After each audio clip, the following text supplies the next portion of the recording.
ನಮಸ್ಕಾರ ವೀಕ್ಷಕರೇ, welcome to ನಮ್ಮ ದೇಶದ ಕತೆ. ನಾನ್ ಶರತ್. ನಾನೀಗ ನಿಂತಿರೋದು ಬೆಟ್ಟ ಗುಡ್ಡಗಳು ಹಸಿರು ತುಂಬಿರುವಂತ ಭೂಮಿ, ತಮಿಳುನಾಡಲ್ಲಿರುವಂತ ಕಂಬಂ. ಇಲ್ಲಿನ ಜನ ಪ್ರಮುಖವಾಗಿ ವ್ಯವಸಾಯ ಮಾಡ್ತಾರೆ. ನಾವು ಪ್ರತಿನಿತ್ಯ ಸೇವಿಸುವಂತ ಆಹಾರ ಸಿಗೋದು ಇದೇ ಮಣ್ಣಿನಿಂದ. ಅದಕ್ಕೆ ಇದನ್ನ ದೇವ್ರ ತರ ಪೂಜೆ ಮಾಡ್ತಾರೆ. ಆದ್ರೆ ನಾನು ಹೋಗ್ತಿರೋಂಥ ಊರಿನ ಜನ ಇದೇ ಮಣ್ಣ ಕೈಯಲ್ಲಿ ಹಾಗೆ ಎತ್ಕೊಂಡು ಅನ್ನದ ತರ ತಿಂತಾರೆ. ಆ ಊರಿರೋದಾದ್ರೂ ಎಲ್ಲಿ? ಇದರಿಂದಿರೋಂಥ ವಿಚಿತ್ರವಾದ ಕತೆ ಆದ್ರೂ ಏನು? ಅದೇ ಇವತ್ತಿನ ನಮ್ಮ ದೇಶದ ಕತೆ.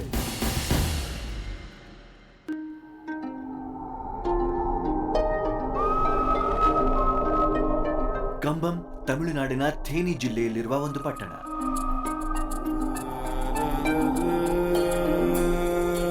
ಇಲ್ಲಿಯವರ ಪ್ರಮುಖ ವೃತ್ತಿ ಕೃಷಿ. ಕಂಬಂ ಎಲ್ಲಾ ರೀತಿಯಿಂದಲೂ ಅಭಿವೃದ್ಧಿಗೊಂಡಿದ್ದು ಇದೇ ಕೃಷಿಯಿಂದ. ಭತ್ತ, ತೆಂಗು, ಕಡಲೆ, ಅನೇಕ ಜಾತಿಯ ಹಣ್ಣುಗಳು, ತರಕಾರಿಗಳನ್ನ ಇಲ್ಲಿ ಬೆಳೆಯಲಾಗ್ತಾ ಇತ್ತು.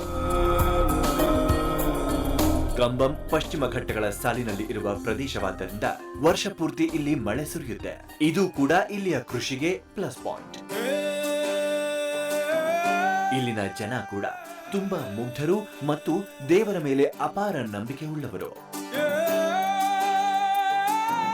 ಇಂತಹ ಕಂಬಂನ ಪ್ರಮುಖ ಆಕರ್ಷಣೆ ಮಣ್ಣನ್ನು ಮೊಸರನ್ನಾಗಿ ಪರಿವರ್ತಿಸಿದಂತಹ ಅದ್ಭುತ ಮಾಡಿದ ನಾಚಿಯಮ್ಮ ದೇವಿ.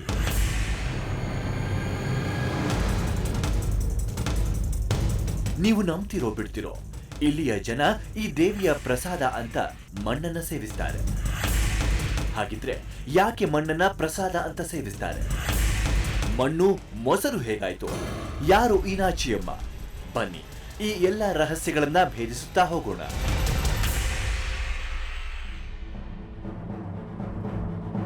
ಕೆ ಪಟ್ಟಿ ಊರೊಳಗೆ ಬಂದಾಯ್ತು. ಇಲ್ಲೇ ಆ ಮೊಸರು ಮಣ್ಣು ಸಿಗತ್ತೆ ಅಂದ್ರು. ಊರು ತುಂಬಾ ಸಿಗತ್ತಂತೆ. ಅದು ಬಿಳಿ ಕಲರ್. ಹೇಗಿರುತ್ತೆ ಅಂತ ಚೆಕ್ ಮಾಡೋಣ. ಮಣ್ಣು ಮಣ್ಣೆ, ಅದರಲ್ಲಿ ಮೊಸರು ಇರೋಕೆ ಹೇಗ್ ಸಾಧ್ಯ? ನಾವು ಮಣ್ಣಲ್ಲಿರುವ ಮೊಸರು ಕಲ್ಲನ್ನ ನೋಡೋಕೆ ಕಾತರರಾಗಿದ್ವಿ. ಸುತ್ತಮುತ್ತಲು ಅಗಿಯೋಕೆ ಸ್ಟಾರ್ಟ್ ಮಾಡಿದ್ವಿ. ಏನಾಶ್ಚರ್ಯ, ಆ ಮಣ್ಣಿನ ನಡುವೆ ಚಿಕ್ಕ ಚಿಕ್ಕ ಬೆಳ್ಳನೆಯ ಕಲ್ಲುಗಳು ಕಂಡು ಬಂದ್ವು. ಮೋಸ್ಟ್ಲಿ ಇದೇ ಇರಬೇಕು.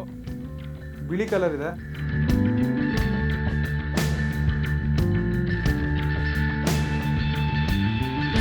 ಮಣ್ಣಿದು. ಬೇರೆ ಕಡೆ ಹುಡ್ಕೋಣ.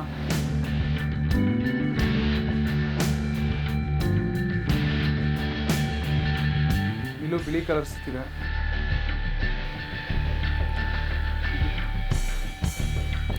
ಇದು ಮೊನ್ನೆ.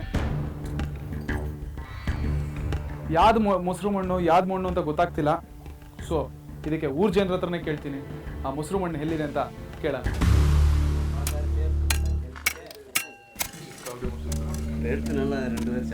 ನಾವು ಹೋಗ್ತಿರೋ ದಾರಿಲಿ ಊರ್ ಜನ ಏನೋ ಮಣ್ಣಲ್ಲಿ ಸೀರಿಯಸ್ ಆಗಿ ಹುಡುಕ್ತಿದ್ದಾರೆ. ಏನು ಅಂತ ಕೇಳಂಗ್ ಬನ್ನಿ.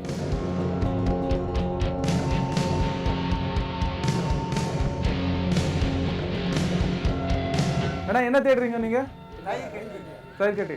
எங்க இங்க இருக்கா? என்ன பண்றீங்க? அது சாப்பிடுறீங்களா? வயிற்று வலி வருது இல்லையா? உடம்புக்கு இருக்க வியாதிகள் தீர்த்து போகும். அப்பேற்பட்ட மருந்து இது. மருந்தா? மருந்து சம உடம்புல இருக்க நோயில விளையிடும். ஆமா, பசி மயக்கம் ஆயிரு. நம்மளுக்கு வேற வந்தாலே ನಮಗೆ ಆಶ್ಚರ್ಯ ಕಾದಿತ್ತು. ಸ್ಥಳೀಯರು ಬೆಳ್ಳಿಗಲ್ಲು ಮೊಸರಿನ ತುಣುಕಂತೆ ಕಾಣುವುದಷ್ಟೇ ಅಲ್ಲ, ರುಚಿಯಲ್ಲೂ ಕೂಡ ಮೊಸರಂತೆ ಇರುತ್ತೆ. ಅಲ್ಲದೆ ಅದು ಆರೋಗ್ಯಕ್ಕೂ ಒಳ್ಳೆಯದು ಅಂತ ನಂಬ್ತಾರೆ. ಇದನ್ನ ಕೇಳಿದ ಕ್ಷಣ ನಮ್ಮ ತಲೆಯಲ್ಲಿ ಸಾವಿರಾರು ಪ್ರಶ್ನೆಗಳು ಹಾದು ಹೋದವು. ಇದೇ ಮೊಸರು ಕಲ್ಲು. ಇವಾಗ ನಾನು ಇದನ್ನ ತಿಂತೀನಿ ನೋಡಿ, ನನಗೇನು ಆಗಲ್ಲ. ನೋಡಕ್ ನಿಮ್ಗಿದು ಮಣ್ಣು ತರ ಕಾಣುತ್ತೆ, ಆದ್ರೆ ತಿಂದು ನೋಡಿ, ಇದು ಮೊಸರು ರುಚಿ ಇರುತ್ತೆ. ಇದೆ ಆ ಮೊಸರು ಟೇಸ್ಟ್ ಅಲ್ಲಿ ಇರೋ ಕಲ್ಲು ನೋಡಿ. ಇದು ತಿಂದ್ರೆ ಮೊಸರು ಟೇಸ್ಟ್ ಬರೋದಂತೆ. ನಾನು ಟೇಸ್ಟ್ ಮಾಡ್ತೀನಿ.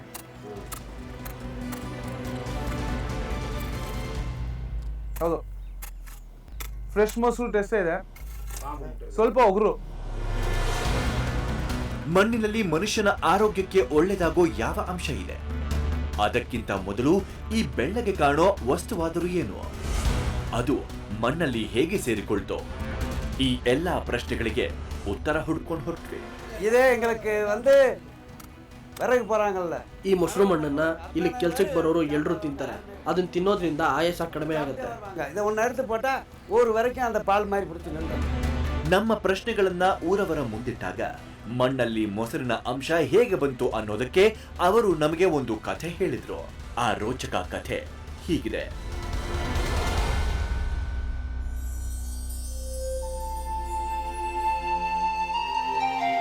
ಸುಮಾರು 200 ವರ್ಷದ ಹಿಂದೆ ಈ ಸ್ಥಳಕ್ಕೆ ಚಂದಾತೋಪು ಅನ್ನೋ ಹೆಸರಿತ್ತು. ಅಲ್ಲಿ ಕೂತುನಾಚಿಯಮ್ಮ ಅನ್ನೋ ಹೆಂಗಸು ವಾಸವಾಗಿದ್ಲು. ಊರ ಸಂತೆಯಲ್ಲಿ ಮೊಸರು ಮಾರಿ ಜೀವನ ಸಾಗಿಸ್ತಾ ಇದ್ಲು. ಅದೇ ಸಂತೆಯಲ್ಲಿ ಪತ್ತಾನಿ ಬಾಯ್ ಅನ್ನೋ ಮಾಂಸ ಮಾರೋ ಕಟುಕ ಕೂಡ ಇದ್ದ. அந்த பாய் வந்து ಪಟ್ಟಾಣಿ ಬಾಯಿಗೆ ನಚ್ಚಿಯಮ್ಮನ ಮದುವೆ ಆಗ್ಬೇಕು ಅಂತ ತುಂಬಾ ಆಸೆ ಇತ್ತು. ಆದ್ರೆ ನಚ್ಚಿಯಮ್ಮನಿಗೆ ಇಷ್ಟ ಇರಲಿಲ್ಲ. பிடிக்கல. ಪತ್ತಾನಿ ಅನೇಕ ಬಾರಿ ಅವಳನ್ನ ಒಲಿಸಿಕೊಳ್ಳೋಕೆ ಪ್ರಯತ್ನ ಮಾಡಿದ್ದ. ಆದ್ರೆ ಪ್ರತಿ ಬಾರಿಯೂ ಅವಳು ತಳ್ಳಿ ಹಾಕಿದ್ಲು. ಒಂದು ದಿನ ಅವನ ತಾಳ್ಮೆ ಮುಗಿದಿತ್ತು. ನಾಚಿಯಮ್ಮನ ಮಾನಭಂಗ ಮಾಡೋದೇ ದಾರಿ ಅಂತ ನಿರ್ಧರಿಸಿಬಿಟ್ಟ. ಇದ್ಯಾವುದರ ಕಲ್ಪನೆಯೂ ಇಲ್ಲದೆ ನಾಚಿಯಮ್ಮ ಮೊಸರನ್ನು ಮಾರಲು ಎಂದಿನಂತೆ ಕಾಡು ದಾರಿಯಲ್ಲಿ ಹೋಗ್ತಾ ಇದ್ಲು.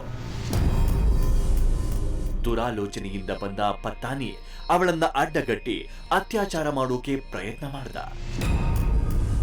ಹೇಗೋ ಅವನಿಂದ ತಪ್ಪಿಸಿಕೊಂಡು ನಾಚಿಯಮ್ಮ ಓಡೋಕೆ ಶುರು ಮಾಡಿದ್ಲು. ಪತ್ತಾನಿ ಅವಳನ್ನ ಅಟ್ಟಿಸಿಕೊಂಡು ಹೋದ.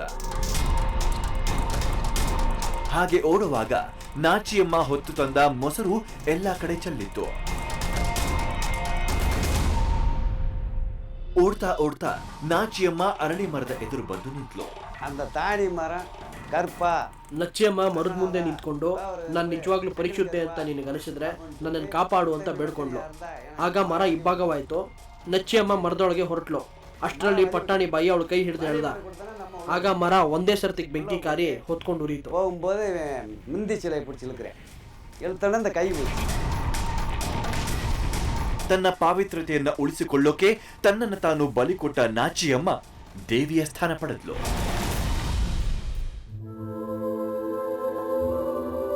ಇದೇ ಸಮಯದಲ್ಲಿ ಇನ್ನೊಂದು ಪವಾಡ ಕೂಡ ನಡೆಯಿತು. ನಾಚಿಯಮ್ಮನ ಮಡಿಕೆಯಿಂದ ಚೆಲ್ಲಿದ ಮೊಸರು ಕಲ್ಲಿನ ರೂಪ ಪಡೆಯಿತು. ಅಂದಿನಿಂದ ಆ ಸ್ಥಳದಲ್ಲಿ ಅಗೆದಾಗ ಮೊಸರಿನ ಹರಳುಗಳು ಸಿಗೋಕೆ ಪ್ರಾರಂಭವಾಯಿತು. ಇದನ್ನೇ ಹಳ್ಳಿಗರು ನಾಚಿಯಮ್ಮನ ಪ್ರಸಾದ ಅಂತ ಸ್ವೀಕರಿಸ್ತಾರೆ. உச்சிதம் ஆதாரம் இருக்க போய் ಇದು ಬರೀ ಕಟ್ಕತೆ ಅಲ್ಲ, ಇದಕ್ಕೆ ಆಧಾರನೇ ಮೊಸರು ಕಲ್ಲು. அதுக்கு ಆ ದೇವಿ ನಮ್ಮ ಮಧ್ಯ ನಿಜವಾಗ್ಲೂ ಇದ್ದಾಳೆ. சக்தி இருக்கு. அந்த வெள்ளை மண்ணும் எடுத்து சாப்பிட்டுட்டே இருக்கான். ಇನ್ನೊಂದು ವಿಷಯ ಅಂದ್ರೆ ಈ ಮೊಸರಿನ ಘಟನೆ ನಡೆದು 200 ವರ್ಷಗಳೇ ಕಳೆದು ಹೋಗಿವೆ. ಆದ್ರೂ ಈಗಲೂ ಈ ಮೊಸರು ಕಲ್ಲು ಹೇಗೆ ಇಷ್ಟು ಹೇರಳವಾಗಿ ದೊರೆಯುತ್ತಿದೆ? ಮೊಸರು ಕಲ್ಲಿನ ಹಿಂದಿನ ಕಥೆಯನ್ನ ಕೇಳಿದ ಮೇಲೆ ಊರನ್ನ ನೋಡುವ ಮತ್ತು ಹೇರಳವಾಗಿ ಮೊಸರು ಕಲ್ಲು ಸಿಗುವ ಸ್ಥಳವನ್ನ ನೋಡುವ ಕುತೂಹಲ ಇನ್ನೂ ಹೆಚ್ಚಾಯಿತು. ಯೂಶಲಿ ನಮ್ಮೂರಲ್ಲೆಲ್ಲ ಯಾವ್ದಾದ್ರು ಮಕ್ಕಳು ಆಗಲಿ ಯಾರಾದ್ರೂ ಆಗಲಿ ಕಲ್ಲು ಮಣ್ಣ ತಿಂತೀವಿ ಅಂದರೆ ಬೈತಾರೆ ದೊಡ್ಡವರು. ಆದರೆ ಇಲ್ಲಿ ಅಪ್ಪ ಅಮ್ಮಂದಿರೆ ಆ ಕಲ್ಲನ್ನ ತಿನ್ನು ಒಳ್ಳೇದು ಅಂದ್ಬಿಟ್ಟು ಮಕ್ಕಳಿಗೆ ಹೇಳ್ಕೊಡ್ತಾರೆ. ವಿಚಿತ್ರವಾಗಿದೆ ನೋಡ ಇನ್ನು ಯಾವ ಥರ ಕಲ್ಲಿದೆ ಅಂತ. ಮುಂದೆ ಬೆಟ್ಟದ ಹತ್ರ ಹೋದ್ರೆ ಇನ್ನೂ ಹೇರಳವಾಗಿ ಮೊಸರು ಕಲ್ಲು ಸಿಗುತ್ತೆ. ಬನ್ನಿ, ನಾನು ಕರ್ಕೊಂಡು ಹೋಗ್ತೀನಿ. நாங்கள் தோண்டி காமிக்கிறோம் பாருங்க. ನಾವು ತುಂಬಾ ಎಕ್ಸೈಟ್ ಆಗಿದ್ವಿ. ಯಾಕೆ ಅಂದ್ರೆ ಈ ವ್ಯಕ್ತಿ ನಮ್ಮನ್ನ ಇಂಥ ಮೊಸರು ಕಲ್ಲು ಹೇರಳವಾಗಿ ದೊರಕುವ ಸ್ಥಳಕ್ಕೆ ಕರ್ಕೊಂಡು ಹೋಗಲಿದ್ದ. ಇಲ್ಲಿ 3 ಮಕ್ಕಳು ಆಟ ಆಡ್ಕೊಂಡ್ ಬರ್ತಿದ್ದಾರೆ. ಅವ್ರ ಹತ್ರ ಕೇಳೋಣ, ಅವ್ರ ಮನೇಲಿ ಮೊಸರು ಮಣ್ಣು ಕೊಡ್ತಾರ, ಅವ್ರು ತಿಂದಿಯಾರ ಅಂತ ಅಂದ್ಬಿಟ್ಟು. தயிர் கட்டி இருக்கல, சாப்பிட்டிருக்கீங்களா? சாப்பிட்டிருக்கேன். எப்படி இருக்கு? ತಿನ್ನೋಕೆ ತುಂಬ ಚೆನ್ನಾಗಿರ್ತಣ್ಣ. ನಮ್ಮ ಮನೇಲಿ ದಿನ ಪೂಜೆ ಮಾಡಿ ಪ್ರಸಾದ ತರಹ ಮೊಸರು ಕಲ್ಲನ್ನೇ ಕೊಡೋದು. ನಾವು ಆಟ ಆಡುವಾಗಲೆಲ್ಲ ಮಣ್ಣು ಕೆತ್ತಿಬಿಟ್ಟು ಮೊಸರು ಕಲ್ಲನ್ನೇ ತಿನ್ನೋದು. உங்களுக்கு ಚಾಕ್ಲೇಟ್ பிடிக்குமா தயிர் கட்டி ಕೊಟ್ಟು பிடிக்குமா? ಇದೇ ನಮ್ಮ ಬೆಂಗಳೂರಲ್ಲಿ ಅಥವಾ ಬೇರೆ ಕಡೆ ಕೇಳಿದ್ರೆ ಚಾಕ್ಲೇಟೇ ಬೇಕು, ಇನ್ನೇನು ಬೇಡ ಅಂತಾರೆ. ಸೂಪರ್. ಮಕ್ಕಳು ಈ ಮೊಸರು ಕಲ್ಲಿನಿಂದ ಪ್ರಭಾವಿತರಾಗಿದ್ರು. ಅವರ ಉತ್ಸಾಹ ನೋಡಿ ನಮ್ಮಲ್ಲೂ ಮೊಸರು ಕಲ್ಲಿನ ಬಗ್ಗೆ ಇನ್ನೂ ತಿಳಿದುಕೊಳ್ಳೋ ಹುಮ್ಮಸ್ಸು ಹೆಚ್ಚಾಯ್ತು. ನಾನು ಆಗ್ಲೇ ಈ ಜಾಗಕ್ಕೆ ಬಂದು ಹುಡುಕ್ದೆ, ನನಗೇನು ಸಿಕ್ಕಿಲ್ಲ. ಇವರು ಅಂತ ಉಂಟು. ಅಲ್ಲೇ ಇದೆ ಅಂತೀಯಾರ?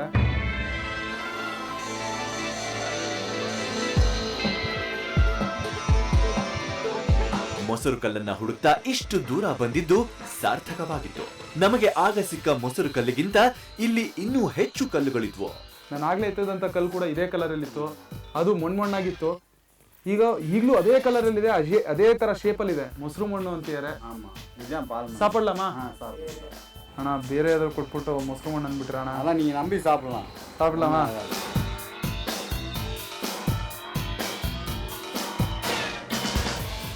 ஆமா நல்லா இருக்கு, நல்லா இருக்கு, டேஸ்ட் நல்லா இருக்கு.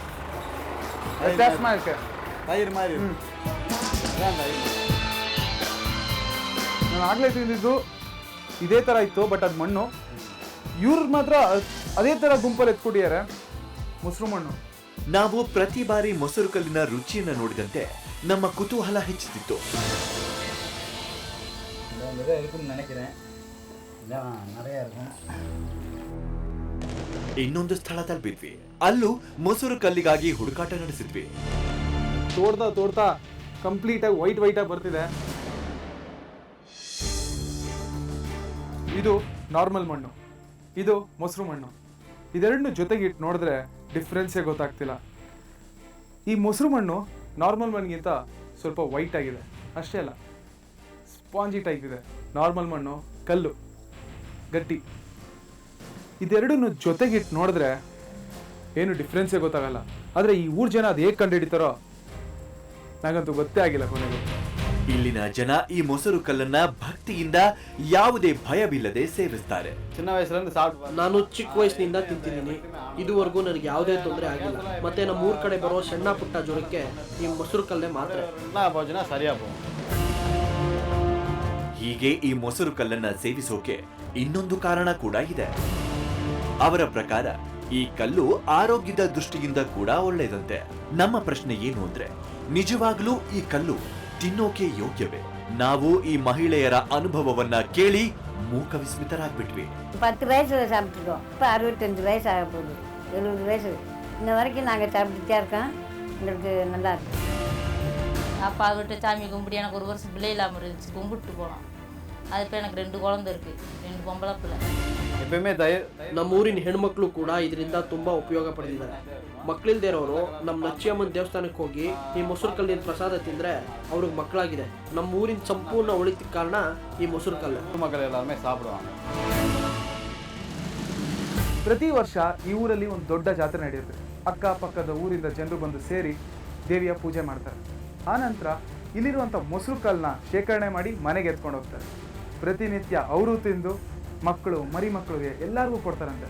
ಅವ್ರ ಆರೋಗ್ಯ ಅಷ್ಟು ಸ್ಟ್ರಾಂಗ್ ಆಗಿ ಶಕ್ತಿಯಾಗಿರೋದಕ್ಕೆ ಆ ಮೊಸರು ಕಲ್ಲೇ ಕಾರಣ. ಈ ಮೊಸರು ಕಲ್ಲು ಈ ಊರಿಗೆ ಆಕೆ ನೀಡಿದ ಗಿಫ್ಟ್. ಹೀಗಾಗಿ ಇಂಥ ನಾಚಿಯಮ್ಮ ದೇವಿಯ ಗುಡಿಯನ್ನ ನೋಡೋಕೆ ನಾವು ಉತ್ಸುಕರಾಗಿದ್ವಿ. ಆಕೆಯ ಪ್ರಭಾವ ಯಾವ ಮಟ್ಟಿಗೆ ಇದೆ ಅನ್ನೋದರ ಅನುಭವಕ್ಕಾಗಿ ತುದಿಗಾಲಲ್ಲಿ ನಿಂತಿದ್ವಿ. ಬನ್ನಿ ಆ ಗುಡಿಯನ್ನ ನೋಡೋಣ.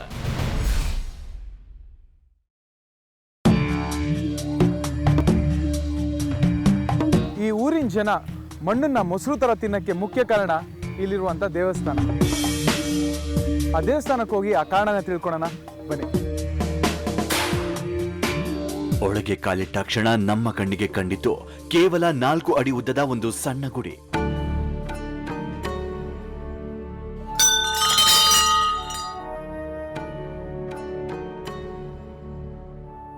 ನಾಚಿಯಮ್ಮ ಬೆಂಕಿಯಲ್ಲಿ ಬೆಂದು ಪ್ರಾಣ ಬಿಟ್ಟಿದ್ದು ಈ ದೇವಸ್ಥಾನವಿರುವ ಸ್ಥಳದಲ್ಲೇ. ಹಾಗಾಗಿ ಅದೇ ಸ್ಥಳದಲ್ಲಿ ಒಂದು ಗುಡಿಯನ್ನು ಕಟ್ಟಲಾಗಿದೆ. ಗುಡಿ ಚಿಕ್ಕದಾಗಿದ್ದರೂ ಅದರಲ್ಲಿ ಅಪಾರವಾದ ಪಾಸಿಟಿವ್ ಶಕ್ತಿ ಇದೆ.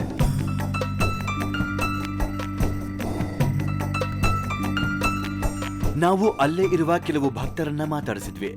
ನಂಬಿ ಅವರ ಮಾತು ಕೇಳಿ ಸೋಜಿಗ ಅನ್ನಿಸ್ತು. வந்து நின்றா இண்டம் போத இடங்காத்து வந்தவள ತಾನಾನೆ ತಾನಾನೆ ತಾನಾನೆ ತಾನಾನೆ. ಕಟ್ಟಣ ಕಾಲದ ಮೊದಲ ವರ್ಷ ಬಂದು ನಾನು ಮೈಕ್ ಸೆಟ್ ಅಂಗಡಿಲಿ ಕೆಲಸ ಮಾಡ್ತಿದ್ದೆ. ಒಂದ್ಸರ್ತಿ ನಾಚಿಯಮ್ಮನ ಹತ್ರ ಬೇಡ್ಕೊಂಡೆ, ನಂದೇ ಒಂದು ಸ್ವಂತ ಮೈಕ್ ಸೆಟ್ ಅಂಗಡಿ ಬೇಕು ಅಂತ. ಒಂದು ವರ್ಷದಲ್ಲೇ ನಂದೇ ಸ್ವಂತ ಒಂದು ಅಂಗಡಿ ರೆಡಿ ಆಯ್ತು. ಇದೆಲ್ಲ ತಾಯಿ ಕೃಪೆ. என் பொருள் வசந்துக்கிட்டே இருக்கு, என் தொழில் விரிவடைஞ்சுக்கிட்டே இருக்கு. இந்த மண்ணுக்கு வெள்ள ನಮ್ಮ ತಾತ ಮುತ್ತಾತನ ಕಾಲದಿಂದಲೂ ನಾಚಿಯಮ್ಮನ್ನ ಪೂಜೆ ಮಾಡ್ಕೊಂಡು ಬಂದಿದೀವಿ. ಇದುವರೆಗೂ ತಾಯಿ ನಮ್ಮ 3 ಜನದ ಬೇಡಿಕೆಗಳನ್ನೆಲ್ಲ ಈಡೇರಿಸಿದಾಳೆ. ಯಾವತ್ತೂ ಇಲ್ಲ ಅಂತ ಹೇಳಿಲ್ಲ. ನಮ್ಗ ಆ ತಾಯಿ ಮೇಲಿರೋ ಭಕ್ತಿ ಬೈದಿಂದಲ್ಲ, ಪ್ರೀತಿಯಿಂದ.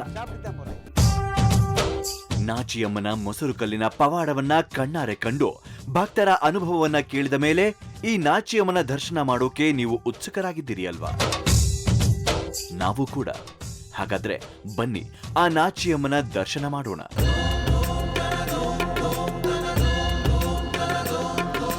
ಸಾಮಾನ್ಯವಾಗಿ ಬೇರೆ ದೇವಸ್ಥಾನಗಳಲ್ಲಿ ದೇವರುಗಳ ಮೂರ್ತಿಯನ್ನ ಪ್ರತಿಷ್ಠಾಪನೆ ಮಾಡಲಾಗುತ್ತೆ.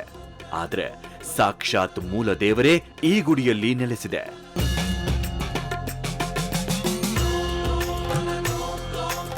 ನಾಚಿಯಮ್ಮ ಮೃತಪಟ್ಟ ಮರದ ತುಣುಕನ್ನೇ ಇಲ್ಲಿ ದೇವರು ಅಂತ ಪೂಜಿಸಲಾಗುತ್ತೆ. ಅದನ್ನ ನೋಡಿ ನಮ್ಮ ಮನಸ್ಸು ಭಕ್ತಿಯಿಂದ ತುಂಬಿ ಬಂತು.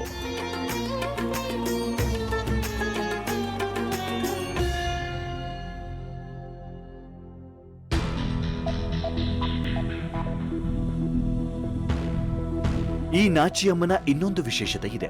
ಅದನ್ನ ಕೇಳಿದ್ರೆ ಖಂಡಿತವಾಗ್ಲೂ ನೀವು ಅಚ್ಚರಿ ಪಡ್ತೀರಾ.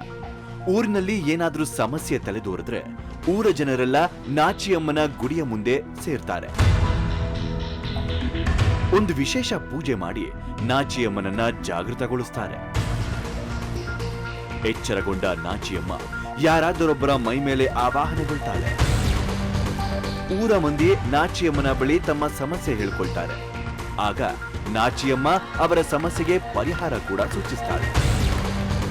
ಈಗ ನಾವು ನಾಚಿಯಮ್ಮನನ್ನ ಜಾಗೃತಗೊಳಿಸುವ ವಿಶಿಷ್ಟ ಪೂಜೆಯನ್ನ ಕಣ್ಣಾರೆ ನೋಡೋಣ.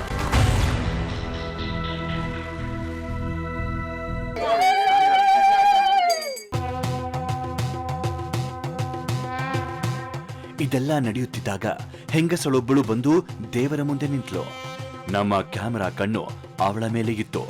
ಇನ್ನೇನು ನಾಚಿಯಮ್ಮ ಅವಳ ಮೇಲೆ ಬರ್ತಾಳೆ ಅನ್ನೋಷ್ಟರಲ್ಲಿ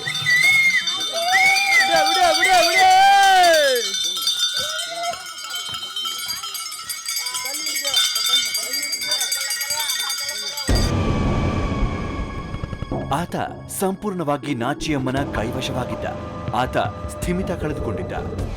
ಆ ಪ್ರಖರ ಶಕ್ತಿಯನ್ನ ತಡ್ಕೊಳ್ಳೋಕಾಗದೆ ಆತನ ದೇಹ ನಡುಗ್ತಾ ಇತ್ತು.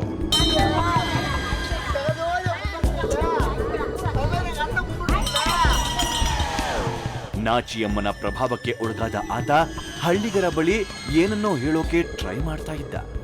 ಆದರೆ ಅದು ನಮಗೆ ಅರ್ಥವಾಗ್ತಿರ್ಲಿಲ್ಲ.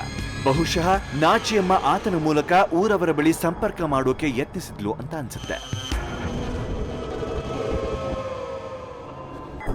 ಇದನ್ನೆಲ್ಲ ನೋಡ್ತಾ ಇದ್ದ ನಮಗೆ ನಿಜವಾಗಿಯೂ ಈ ದೇವಿ ಮನುಷ್ಯನ ದೇಹವನ್ನ ಪ್ರವೇಶಿಸ್ತಾಳ, ನಾಚಿಯಮ್ಮ ವ್ಯಕ್ತಿಯನ್ನ ತನ್ನ ಹಿಡಿತಕ್ಕೆ ತಗೊಳ್ತಾಳ ಅನ್ನೋ ಸಂದೇಹ ಮೂಡ್ತು.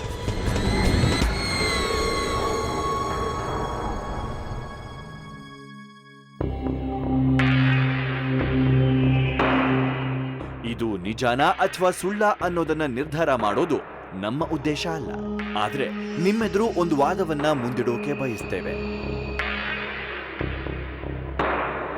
ವೀಕ್ಷಕರೇ, ಸಾಮಾನ್ಯವಾಗಿ ನೀವು ಮೈ ಮೇಲೆ ಬರೋದನ್ನ ಕೇಳಿರಬಹುದು ಅಥವಾ ನೋಡಿರಲೂಬಹುದು. ಈ ಎಲ್ಲಾ ಸಂದರ್ಭಗಳಲ್ಲೂ ಏನಾಗುತ್ತೆ ಅನ್ನೋ ಬಗ್ಗೆ ಒಂದು ಸರಳ ವಿಶ್ಲೇಷಣೆ ಮಾಡಬಹುದು.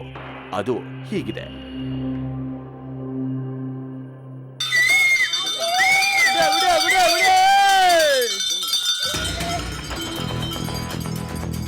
ಮೊದಲನೇದಾಗಿ ವ್ಯಕ್ತಿ ಮೋಸಗಾರನಾಗಿರಬಹುದು.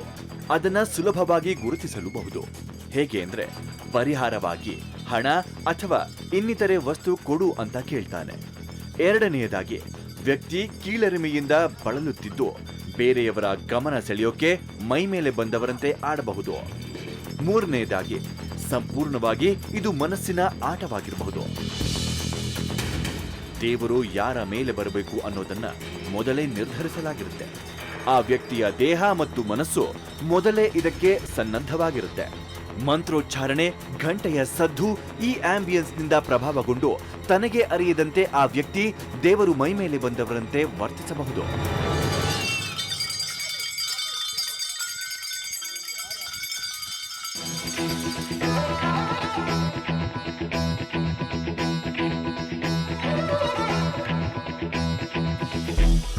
ನಾವು ಮೊದಲೇ ಹೇಳಿದಂತೆ ನಾವು ಯಾವುದೇ ನಿಲುವನ್ನ ತೆಗೆದುಕೊಳ್ಳೋಕೆ ಇಚ್ಛಿಸೋಲ್ಲ. ಆದರೆ ಒಂದಂತೂ ನಿಜ, ಎಲ್ಲಿಯ ತನಕ ಮಾನವ ಜನಾಂಗ ಇರುತ್ತದೆಯೋ ಅಲ್ಲಿಯ ತನಕ ದೇವರು ಕೂಡ ಅಸ್ತಿತ್ವದಲ್ಲಿರುತ್ತೆ.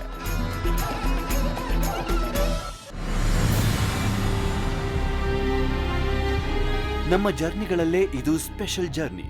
ಯಾಕೆ ಅಂದ್ರೆ ನಮ್ಮ ಮೂಲವನ್ನ ಹುಡುಕಿಕೊಂಡು ಹೊರಟಿರೋ ಪ್ರಯಾಣ ಇದು. ಕಾಡುಗಳಲ್ಲಿ ವಾಸವಿದ್ದ ನಮ್ಮ ಪೂರ್ವಜರು ಅಂದರೆ ಆದಿಮಾನವರು ಬದುಕಿದ ಸ್ಥಳವನ್ನ ನೋಡೋಕೆ ಹೋಗ್ತಾ ಇದ್ದೀವಿ.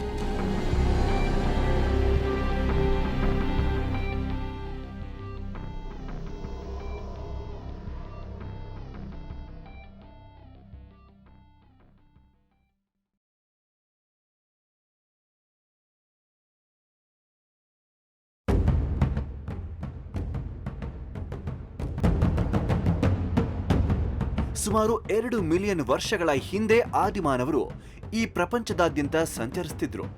ಮೂಲತಃ ಅವರು ಬೇಟೆಗಾರರು. ಇತಿಹಾಸ ಪೂರ್ವದ ಈ ಆದಿಮಾನವರು ಅಲೆಮಾರಿಗಳಾಗಿದ್ರು.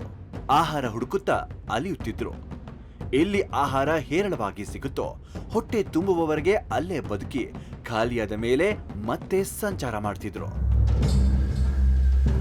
ಹೀಗೆ ಸಂಚರಿಸುವಾಗ ಅವರು ಆಶ್ರಯ ಪಡಿತಾ ಇದ್ದಿದ್ದು ಗುಹೆಗಳಲ್ಲಿ. ವೈಜ್ಞಾನಿಕ ಸಂಶೋಧನೆಗಳ ಆಧಾರದ ಮೇಲೆ ಮತ್ತು ಆದಿಮಾನವರ ಬರಹಗಳ ಆಧಾರದಿಂದ ಅವರ ಜೀವನ ಕ್ರಮವನ್ನ ನಾವು ಅರಿಯಬಹುದು. ಆದಿಮಾನವರು ಹೇಗೆ ಬರಿತಾ ಇದ್ರು ಅನ್ನೋ ಗೊಂದಲವಾಯ್ತಾ? ಆದಿಮಾನವರು ಬರೀತಿದ್ರು, ಆದರೆ ನಮ್ಮ ಹಾಗೆ ಪುಸ್ತಕಗಳ ಮೇಲಲ್ಲ. ಕವಿಯ ಗೋಡೆಯೇ ಅವರ ಪುಸ್ತಕವಾಗಿತ್ತು. ಅದೇ ಅವರ ಸೃಜನಶೀಲತೆಯ ಮೂಲವಾಗಿತ್ತು. ತಮ್ಮ ಬುದ್ಧಿ ಗ್ರಹಿಸಿದ ಚಿತ್ರಗಳನ್ನ ಗೋಡೆಯ ಮೇಲೆ ಮೂಡಿಸ್ತಿದ್ರು. ನಮ್ಮ ಹಿಂದಿನ ತಲೆಮಾರನ್ನ ಅರಿತುಕೊಳ್ಳೋಕೆ ಇಂತಹ ಪೇಂಟಿಂಗ್ಸ್ ಬಹುಮುಖ್ಯ ಪಾತ್ರ ವಹಿಸಿದೆ.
ಗವಿ ಯಾವ ದಿಕ್ಕಿನಲ್ಲಿದೆ ಅನ್ನೋದನ್ನ ಸ್ಥಳೀಯರೊಬ್ಬರಿಂದ ನಾವು ತಿಳ್ಕೊಂಡ್ವಿ.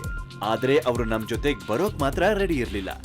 ಯಾಕೆ ಅಂದ್ರೆ ಅವರ ಪ್ರಕಾರ ಗುಹೆಗೆ ಹೋಗೋ ದಾರಿ ಬಹಳ ಕಠಿಣವಾಗಿದೆ ಮತ್ತು ಹತ್ತೋಕೆ ತುಂಬಾ ಕಷ್ಟ.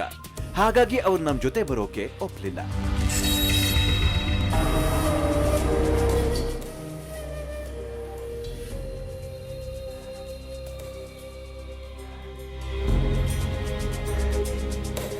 ನಮ್ಮ ಪೂರ್ವಜರ ವಿಶೇಷತೆನೇ ಅದು. ಅವರು ನಿಸರ್ಗಕ್ಕೆ ಹತ್ತಿರವಾಗಿ ಬದುಕೋಕೆ ಇಷ್ಟಪಡ್ತಾ ಇದ್ರು. ಅವರು ನಮ್ಮ ಹಾಗೆ ಯಾವತ್ತೂ ನಗರಗಳನ್ನ ಕಟ್ಟಲಿಲ್ಲ. ಕಾಡೇ ಅವರಿಗೆ ತವರಾಗಿತ್ತು. ಆದರೆ ನಮಗೆ ಕಾಡು, ಅದರಲ್ಲಿ ನಡ್ಕೊಂಡು ಹೋಗೋದು ಅಂದ್ರೆ ತುಂಬಾ ಕಷ್ಟ. ಈಗಿನ ಕಾಲದಲ್ಲಿ ಕಾಡು ಅಂದ್ರೆ ಅದೊಂದು ಬೇರೆ ಗ್ರಹದ ನೆಲವಾಗಿ ಬಿಟ್ಟಿದೆ. ನಾವು ಹೀಗೆ ಸಾಗ್ತಾ ಇದ್ದಾಗ ನಮಗೆ ಇನ್ನೊಂದು ವಿಚಾರ ಬಂತು. ಇಲ್ಲಿ ಆದಿಮಾನವ ರಚಿಸಿದ ಚಿತ್ರಕಲೆಗಳು ಇವೆ ಅಂತಾದ್ರೆ ಆದಿಮಾನವರು ಇಲ್ಲಿ ಇದ್ರು ಅನ್ನೋದಕ್ಕೆ ಬೇರೆ ಸಾಕ್ಷಿಗಳು ಇರಬಹುದಲ್ವಾ? ಇದಕ್ಕೆ ಸ್ವಲ್ಪ ಮುಂದೆ ಸಾಗಿದಾಗ ಉತ್ತರ ಸಿಕ್ತು. ನಮಗೆ ಅಲ್ಲಿ ಅನೇಕ ರಚನೆಗಳು ಕಂಡುಬಂದ್ವು. ಅವುಗಳನ್ನ ನೋಡಿಯೇ ಹೇಳಬಹುದಿತ್ತು, ಖಂಡಿತವಾಗಿ ಅವು ನವಯುಗದ ಮಾನವರು ಮಾಡಿದ ರಚನೆ ಅಲ್ಲ ಅಂತ. ಹಾಗಿದ್ರೆ ಈ ರಚನೆಗಳು ಯಾವುದಾದರೂ ನಿರ್ದಿಷ್ಟ ಕಾಡು ಜನಾಂಗದವರ ಅಥವಾ ಆದಿಮಾನವರ ಬಗ್ಗೆ ತಿಳಿಸುತ್ತಾ?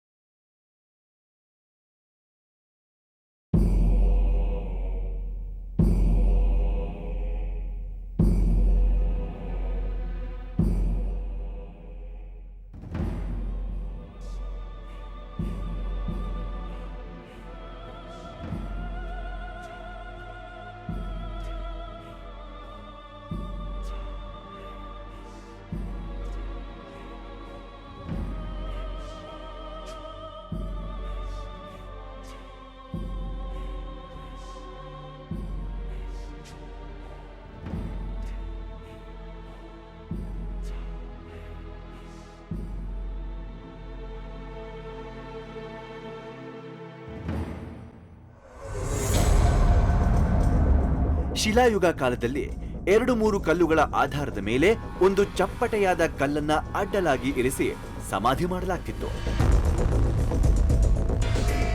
ಅನೇಕವು ಕ್ರಿಸ್ತಪೂರ್ವ 4000ದಿಂದ 3000 ವರ್ಷಗಳ ನಡುವೆ ಕಟ್ಟಲ್ಪಟ್ಟಿವೆ. ಈ ಡೋಲ್ಮನ್ಗಳನ್ನು ಅತ್ಯಂತ ಪ್ರೀತಿ ಪಾತ್ರರವರಿಗೆ ಮಾತ್ರ ಕಟ್ಟಲಾಗ್ತಿತ್ತು ಎನ್ನಲಾಗುತ್ತೆ. ಆದರೆ ಇದಕ್ಕೆ ಯಾವುದೇ ಪುರಾವೆ ಇಲ್ಲ. ಆದಿಮಾನವರು ಡೋಲ್ಮನ್ಗಳನ್ನ ಕಟ್ಟೋದಕ್ಕೆ ಯಾಕೆ ಪ್ರಾರಂಭಿಸಿದ್ರು ಅನ್ನೋದಕ್ಕೂ ಕೂಡ ಯಾವುದೇ ಪುರಾವೆ ಇಲ್ಲ. ಅಷ್ಟೇ ಅಲ್ಲ, ಡೋಲ್ಮನ್ ಅನ್ನೋ ಶಬ್ದ ಹೇಗೆ ಹುಟ್ಟಿಕೊಳ್ತು ಅನ್ನೋದನ್ನ ಕೂಡ ಅರ್ಥ ಮಾಡ್ಕೊಳ್ಳೋಕೆ ಇಂದಿನವರೆಗೂ ಸಾಧ್ಯವಾಗಿಲ್ಲ. ಹೀಗೆ ಅನೇಕ ಡೋಲ್ಮನ್ಗಳು ಈ ಅರಣ್ಯದ ತುಂಬಾ ಇವೆ. ನಾವು ಒಂದಾದ ಮೇಲೊಂದು ನೋಡ್ತಾ ಹೋದ್ವಿ.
ದಾರಿಯಲ್ಲಿ ನಮಗೆ ಇಂತಹ ಅನೇಕ ರಚನೆಗಳು ಸಿಕ್ಕಿದ್ವು. ಈಗ ನಮ್ಮ ಮುಂದಿರುವ ರಚನೆಯನ್ನು ಆದಿಮಾನವರು ಬಳಸಿಕೊಂಡಿದ್ರು. ಅದು ಹೇಗೆ ನೋಡೋಣ ಬನ್ನಿ.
ಆಲ್ಮೋಸ್ಟ್ ಬೆಟ್ಟದ ತುತ್ತ ತುದಿಯ ಹತ್ತಿರ ತಲುಪಿದ್ವಿ. ನಾವು ಗುಹಾಂತರ ಚಿತ್ರಗಳ ಬಳಿ ಇದ್ವಿ. ಆದ್ರೆ ದುರಾದೃಷ್ಟ ಅಂದ್ರೆ ನಮ್ಮ ಪ್ರಯಾಣ ಇಲ್ಲಿಂದ ಮುಂದೆ ಇನ್ನೂ ಕಷ್ಟಕರವಾಗಿತ್ತು. ಇಲ್ಲಿಂದ ಮುಂದೆ ನಮ್ಮ ಜರ್ನಿಯ ನೆಕ್ಸ್ಟ್ ಡೆಸ್ಟಿನೇಷನ್ ಗುಹೆ. ಅದು ಸಾಧಾರಣ ಗುಹೆಯಲ್ಲ, ಆದಿಮಾನವರು ರಚಿಸಿರುವ ಪೇಂಟಿಂಗ್ಸ್ ಇರೋ ಗುಹೆ.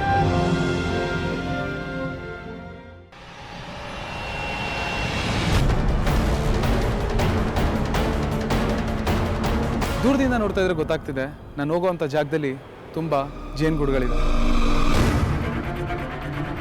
ಹೋಗೋಕ್ಕಾಗತ್ತೋ ಇಲ್ಲೋ ಗೊತ್ತಿಲ್ಲ, ಟ್ರೈ ಮಾಡ್ತೀನಿ.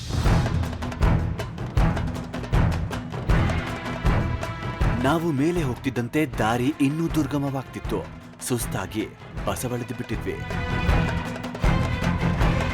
ಆದ್ರೆ ಇಲ್ಲಿ ತನಕ ಬಂದ ಮೇಲೆ ನಿಲ್ಲೋ ಪ್ರಶ್ನೆನೇ ಇರಲಿಲ್ಲ.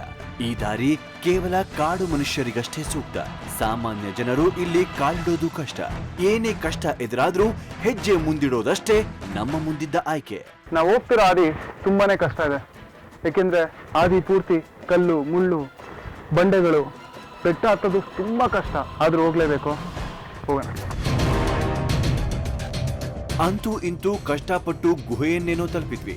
ಆದ್ರೆ ನಮಗೆ ಇನ್ನೊಂದು ಸಮಸ್ಯೆ ಕಾದಿತ್ತು. ಅಲ್ಲಿ ಅನೇಕ ಕಾಡು ಜೇನುಗಳು. ನಾವು ಸಾಗುತ್ತಿದ್ದ ದಾರಿಯಲ್ಲಿ ಜೇನಿನ ಗೂಡೊಂದು ಬಿದ್ದಿತ್ತು. ಜೇನುಗಳೆಲ್ಲ ಅದಕ್ಕೆ ಮುತ್ತಿಕೊಂಡಿದ್ವು. ನಾವು ಎಚ್ಚರಿಕೆಯಿಂದ ಹೆಜ್ಜೆ ಹಾಕ್ತಾ ಇದ್ವಿ. ಒಂದು ಸ್ವಲ್ಪ ಡಿಸ್ಟರ್ಬ್ ಆದ್ರೂ ಜೇನು ನಮ್ಮ ಮೇಲೆ ದಾಳಿ ನಡೆಸುವ ಸಾಧ್ಯತೆ ಇತ್ತು. ಯಾವುದೇ ರೀತಿಯಲ್ಲೂ ಜೇನನ್ನ ಕೆಣಕದೆ ಹರಸಾಹಸ ಪಟ್ಟು ಸಾಕ್ತಾ ಇದ್ವಿ.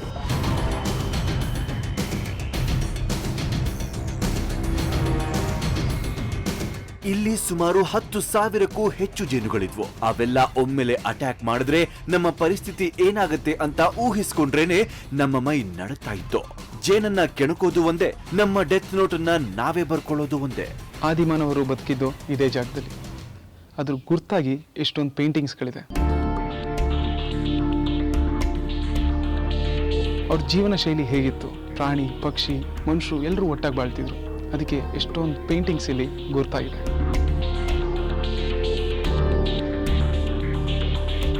ಅಷ್ಟೆಲ್ಲ, ಈ ಗುಹೆ ತುಂಬ ದೊಡ್ಡದಾಗಿದೆ. ಬೆಟ್ಟದ ಮೇಲಿಂದ ನೀರು ಹರಿಯೋದು ಈ ಗುಹೆಗಳು ಬರಬಾರ್ದು ಅನ್ನೋದಕ್ಕೋಸ್ಕರ ಕಲ್ಬಂಡೆಗಳನ್ನ ಹಾಕಿ ಮುಚ್ಚಿದ್ದಾರೆ. ಚಳಿಯಿಂದ ಕಾಪಾಡ್ಕೊಳ್ಳೋಕ್ಕೆ ಈ ಬಂಡೆಗಳ ಮಧ್ಯ ಗ್ಯಾಪ್ ಇದೆ, ಅಲ್ಲೋಗಿ ಮಲ್ಕೊಂತಿದ್ರು. ಆದಿಮಾನವರು ತುಂಬ ಮುಂದಾಲೋಚನೆಯಿಂದ ಈ ಜಾಗನ ಸೆಲೆಕ್ಟ್ ಮಾಡಿದ್ದಾರೆ.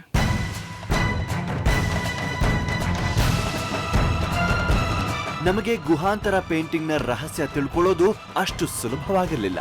ಇಲ್ಲಿ ವಾಸವಿದ್ದ ಬುಡಕಟ್ಟು ಜನಾಂಗದವರ ಜೀವನದ ಬಗ್ಗೆ ಆಳವಾಗಿ ತಿಳ್ಕೊಂಡ್ರೆ ಮಾತ್ರ ಈ ಚಿತ್ರಗಳು ಅರ್ಥವಾಗುತ್ತೆ. ಕೆಲವು ಸಿದ್ಧಾಂತಗಳ ಪ್ರಕಾರ ಗುಹೆಯಲ್ಲಿನ ಚಿತ್ರಗಳು ಪರಸ್ಪರ ಸಂವಹನಕ್ಕೆ ಸಹಕಾರಿಯಾಗಿತ್ತು ಎನ್ನಲಾಗಿದೆ. ಇನ್ನು ಕೆಲವು ಸಿದ್ಧಾಂತಗಳ ಪ್ರಕಾರ ಕೆಲವು ಆಚರಣೆಗಳನ್ನ ಈ ಚಿತ್ರಗಳು ಬಿಂಬಿಸುತ್ತವೆ. ಈ ರೀತಿ ಸಂಕೇತ ಭಾಷೆ ಬಳಕೆ ಮೂಲಕ ಏಕಕಾಲಕ್ಕೆ ಅನೇಕ ಸಂಗತಿಗಳನ್ನ ಪರಸ್ಪರ ಹಂಚಿಕೊಳ್ತಾರೆ.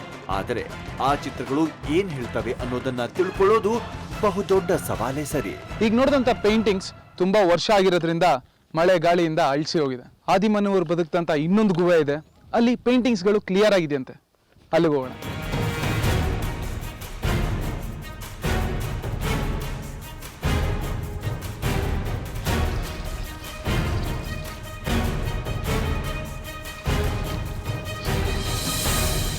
ಸುಲಭವಾಗಿ ಎಲ್ಲರೂ ತಲುಪಲಾಗದಂತಹ ತಾಣಗಳನ್ನ ಆಯ್ಕೆ ಮಾಡಿಕೊಳ್ಳೋದು ಆದಿಮಾನವನ ಸಹಜ ಸ್ವಭಾವ ಗುಣವಾಗಿತ್ತು. ಯಾವುದೇ ಪ್ರಾಣಿಗಳು ಹಾನಿ ಮಾಡಬಾರದು ಹಾಗೂ ಇತರೆ ಮನುಷ್ಯರು ಕೂಡ ದಾಳಿ ಮಾಡಬಾರದು ಅನ್ನೋದು ಅವನ ಉದ್ದೇಶವಾಗಿತ್ತು. ಮುಂದೇನು ಬಂಡೆ, ಇದೇನು ಬಂಡೆ, ಬಕ್ಕೊಂಡು ನಡೆದಾಡೋದು ತುಂಬ ದಾರಿ ಆಗಲ್ಲ, ಸಿಕ್ಕಾಪಟ್ಟೆ ಕಷ್ಟ. ಅದಕ್ಕೆ ಅಲ್ಲಲ್ಲಿ ಕೂತ್ಕೊಂಡು ಸ್ವಲ್ಪ ರೆಸ್ಟ್ ಮಾಡಿ ಮುಂದೆ ಹೋಗೋಣ.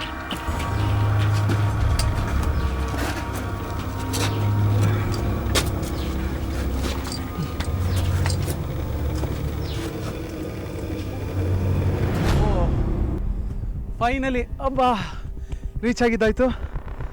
ಎಷ್ಟೊಂದು ಪೇಂಟಿಂಗ್ಸ್.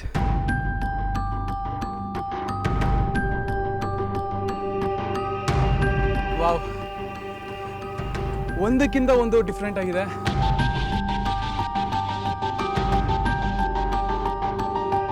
ಆದಿಮಾನವರ ಹಿಸ್ಟ್ರಿನೇ ಇದೆ ಅನ್ಬೋದು ಇಲ್ಲಿ.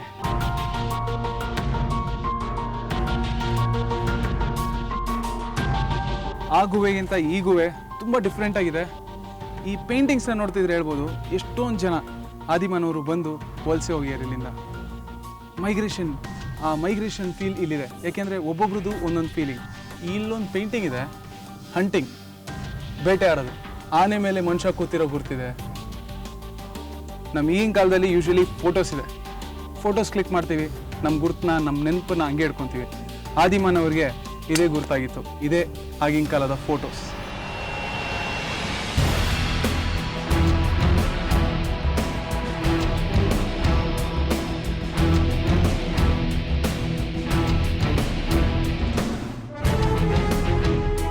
ಇವತ್ತಿನ journey Hollywood movies, Indiana Jones, Mackenna's gold ಥರ ಅಡ್ವೆಂಚರಸ್ ಆಗಿದೆ.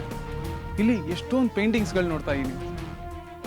ಆ ಕೇವ್ಗಿಂತ ಈ ಕೇವ್ ತುಂಬ ಡಿಫ್ರೆಂಟ್ ಆಗಿದೆ. ಇದೇನು ಗೊತ್ತಾ, ಇದು ಆದಿಮಾನವರು ತಮ್ಮ ವಸ್ತುಗಳನ್ನ ಜೋಪಾನವಾಗಿ ಇಡೋಕ್ಕೆ ಅಂತ ಇದು ಶೆಲ್ಫಾಗಿ ಯೂಸ್ ಮಾಡ್ಯಾರ. ಇನ್ನು ಮುಂದೆ ಇರೋಂಥ ದಾರಿ ಸಿಕ್ಕಾಬಡೆ ಟಫ್. ಚಿಕ್ಕ ಹೋಲಿದೆ, ಆ ಹೋಲ್ ಒಳಗೆ ಹೋಗ್ಬೇಕು ನಾನೀಗ. ಆ ಕಡೆ ತುಂಬ ಪೇಂಟಿಂಗ್ಸ್ಗಳಿದೆ. ಟ್ರೈ ಮಾಡ್ತೀನಿ ಹೋಗೋಕ್ಕೆ, ಆಗತ್ತಾ ನೋಡೋಣ.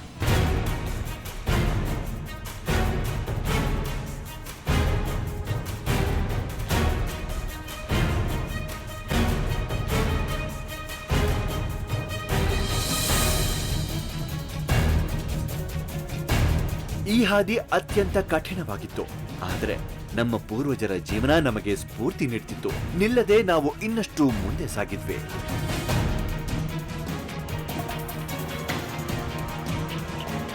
ಇಲ್ಲೂ ಸುಮಾರು ಪೇಂಟಿಂಗ್ಗಳಿದೆ. ಈ ಪೇಂಟಿಂಗ್ಗಳಲ್ಲಿ ಮನುಷ್ಯನಿಗೂ ಪ್ರಾಣಿಗಳಿಗೂ ಇರುವಂಥ ಸಂಬಂಧದ ಬಗ್ಗೆ ತಿಳಿಸ್ಕೊಟ್ಟಿದ್ದಾರೆ. ಮೊದಲು ಪ್ರಾಣಿ ಮನುಷ್ಯನ ನೋಡಿ ಎದುರುಕೊಳ್ಳುತ್ತೆ.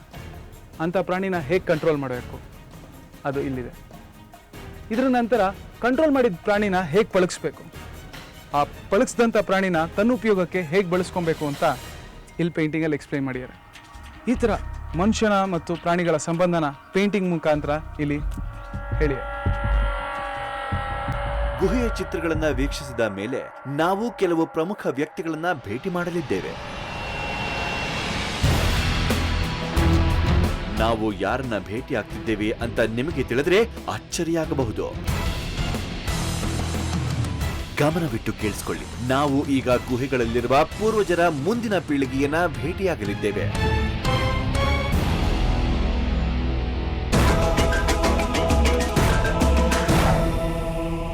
ಈ ಪೀಳಿಗೆಯ ಪೂರ್ವಜರು ಈಗ ನಾವು ಹತ್ತಿ ಇಳಿದ ಬೆಟ್ಟದ ಗುಹೆಗಳಲ್ಲಿ ವಾಸಿಸ್ತಾ ಇದ್ದವರು. ಅಲ್ಲಿರುವ ಗುಹೆಗಳಲ್ಲಿ ಕಂಡುಬರುವ ಚಿತ್ರಗಳನ್ನ ಇಲ್ಲಿರುವ ಜನರ ಪೂರ್ವಜರೇ ಚಿತ್ರಿಸಿದರು. ನಾವೀಗ ಕೊಡೈಕೆನಾಲ್ ಬೆಟ್ಟ ಹತ್ತುತ್ತಾ ಇದೀವಿ.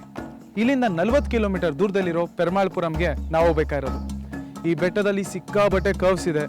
ಸಂಜೆ ಬೇರೆ ಆಗ್ತಾ ಬರ್ತಾ ಇದೆ. ಸೊ ಬೇಗ ತಲುಪಿ ಆ ಗುಹೆ ಮನುಷ್ಯರು ಹೇಗ್ಯಾರ ಅಂತ ನೋಡೋಣ. ಅಲ್ಲಿಂದ ಮುಂದಕ್ಕೆ ನಾವು ವಾಹನವನ್ನ ಬಳಸಲು ಸಾಧ್ಯವಿಲ್ಲ. ಅರಣ್ಯ ಪ್ರದೇಶ ಶುರುವಾಗುವುದರಿಂದ ನಡ್ಕೊಂಡು ಹೋಗಿ ಬುಡಕಟ್ಟು ಜನರು ವಾಸಿಸುವ ತಾಣವನ್ನ ಸೇರ್ಬೇಕು. ಕತ್ಲಾಗ್ತಾ ಬರ್ತಿದೆ. ಪೆರುಮಾಳ್ ಮಲೈನ ದಾಟಿದಾಯ್ತು. ಈಗ ನಾವು ತಾಂಡಿಕೊಡಿ ಅನ್ನೋ ಒಂದು ಹಳ್ಳಿಗೆ ಹೋಗ್ಬೇಕು. ಯಾಕೆಂದ್ರೆ ಅಲ್ಲೇ ಟ್ರೈಬಲ್ ವಾಸ ಮಾಡ್ತೇವೆ. ಕತ್ಲಾದ್ರೂ ಪರವಾಗಿಲ್ಲ, ಅಲ್ಲೋಗಿ ಅವ್ರ ಜೀವನ ಶೈಲಿ ಹೇಗಿದೆ ಅಂತ ನೋಡೋಣ. ನಾವು ಅಲ್ಲಿಗೆ ಹೋದಾಗ ಕೆಲವು ಜನ ಗುಂಪಾಗಿ ಕೂತು ಬೆಂಕಿ ಕಾಯಿಸ್ತಾ ತಮ್ಮ ಸಾಂಪ್ರದಾಯಿಕ ವಾದ್ಯಗಳೊಂದಿಗೆ ತಯಾರಾಗ್ತಾ ಇದ್ರು. ಇನ್ನು ಕೆಲವರು ಹಾಡೋಕೆ ಸಿದ್ಧರಾಗ್ತಿದ್ರು.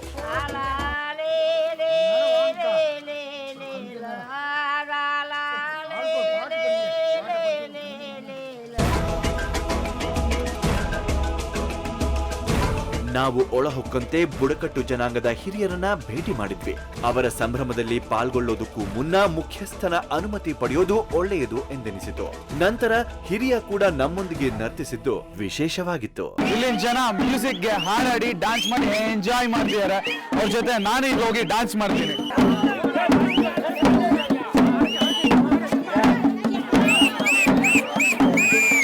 ಇದು ಈ ಬುಡಕಟ್ಟು ಜನಾಂಗದವರು ವಾಸಿಸುವ ಪ್ರದೇಶದಲ್ಲಿ ಸಹಜವಾಗಿ ಕಂಡುಬರುವ ದೃಶ್ಯವಾಗಿದೆ. ಪ್ರತಿದಿನ ಸಂಜೆ ದೈನಂದಿನ ಕಾರ್ಯಗಳು ಮುಗಿದ ಮೇಲೆ ಎಲ್ಲರೂ ಒಟ್ಟಾಗಿ ಕಲಿತು ಬೆರೀತಾರೆ. ನಾವೆಲ್ಲ ಈ ರೀತಿ ಒಂದಾಗಿ ಒಟ್ಟಾಗಿ ಬೆರೆಯಲು ವೀಕೆಂಡ್ ತನಕ ಕಾಯ್ಬೇಕು. ಆದ್ರೆ ಅವರಲ್ಲಿ ಪ್ರತಿ ದಿನವೂ ವೀಕೆಂಡ್ ಸಂತಸ ಕಾಣಬಹುದು. ಈಗ ಇಲ್ಲಿನ ಜನ ಸೇರಿ ಗುಮ್ಮಿ ಹಾಡು ಆಡೋಕೆ ಹೋಗ್ತಿದ್ದಾರೆ. ಅಂದ್ರೆ ಇಲ್ಲಿನ ಟ್ರೆಡಿಷನಲ್ ಹಾಡು ಅದು ಹೇಗಿರುತ್ತೆ ಅಂತ ಕೇಳಿಸ್ಕೊಳೋಣ.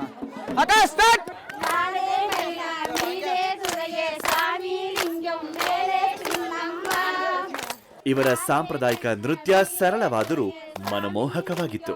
ಸಾಂಪ್ರದಾಯಿಕ ವಾದ್ಯದ ಮೂಲಕ ಬರುತ್ತಿದ್ದ ದನಿ ತಾಳಬದ್ಧವಾಗಿತ್ತು. ನರ್ತಿಸಲು ಬಾರದಿದ್ದವನು ಕೂಡ ಸ್ವಯಂ ಪ್ರೇರಿತರಾಗಿ ಎದ್ದು ಕುಣಿಯುವಂತಿತ್ತು.